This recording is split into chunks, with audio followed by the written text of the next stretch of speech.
ঢাকার ৩০০ ফিট সড়কে যান চলাচল নিয়ন্ত্রণে চালু হয়েছে ডিজিটাল ট্রাফিক সিগন্যাল ব্যবস্থা। তবে সিগন্যাল চালুর পরও পুরোপুরি থামেনি সড়কের বিশৃঙ্খলা। বিশেষ করে রাতের ব্যস্ত সময়ে অটোরিকশা ও মোটরসাইকেলের বেপরোয়া চলাচলে বাড়ছে দুর্ঘটনার ঝুঁকি। তবে এর মাঝেও মিলেছে স্বস্তির একটি চিত্র। রাস্তায় নেই কোনো ট্রাফিক সার্জেন্ট, নেই দৃশ্যমান কোনো নিয়ন্ত্রণ, অথচ লাল বাতি দেখেই থেমে যাচ্ছে কিছু যানবাহন।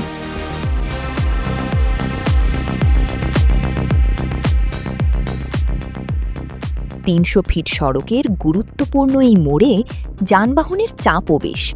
যান চলাচল নিয়ন্ত্রণে রয়েছে আধুনিক ডিজিটাল ট্রাফিক সিগন্যাল। লাল বাতি জ্বলতেই নিয়ম মেনে থেমে আছে কিছু যানবাহন। আর এই দৃশ্যই যেন আলাদা করে নজর কেড়েছে অনেকের। কারণ আশপাশে নেই কোনো ট্রাফিক সার্জেন্ট, নেই কাউকে দাঁড় করিয়ে যানবাহন নিয়ন্ত্রণ করার দৃশ্য। তবুও শুধুমাত্র সিগন্যাল মেনে থেমে যাচ্ছে কিছু যানবাহন।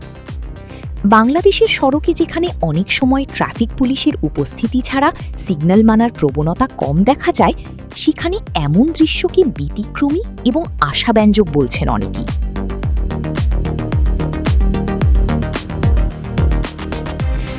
তবে একই মোড়ে দেখা গেছে উল্টো চিত্র।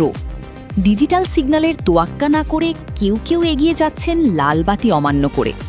আবার অটোরিকশা ও মোটরসাইকেলের কিছু চালককে দেখা যাচ্ছে উল্টো পথে চলাচল করতে। ফলে একই সড়কে একদিকে যেমন ট্রাফিক আইন মেনে চলার ইতিবাচক উদাহরণ তৈরি হচ্ছে, অন্যদিকে নিয়ম ভাঙার প্রবণতাও রয়ে গেছে। সচেতন মহলের মতে, প্রযুক্তি নির্ভর সিগন্যাল ব্যবস্থা যদি চালকদের মধ্যে আইন মানার অভ্যাস তৈরি করতে পারে, তাহলে সড়কে শৃঙ্খলা ফেরানো অনেকটাই সম্ভব।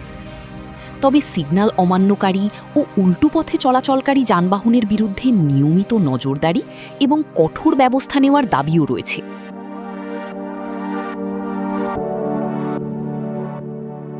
ট্রাফিক সার্জেন্টের উপস্থিতি ছাড়াই লাল বাতি দেখে যানবাহনের থেমে যাওয়ার এই দৃশ্য যেমন আশার বার্তা দিচ্ছে, তেমনি নিয়মভঙ্গের চিত্রও মনে করিয়ে দিচ্ছে।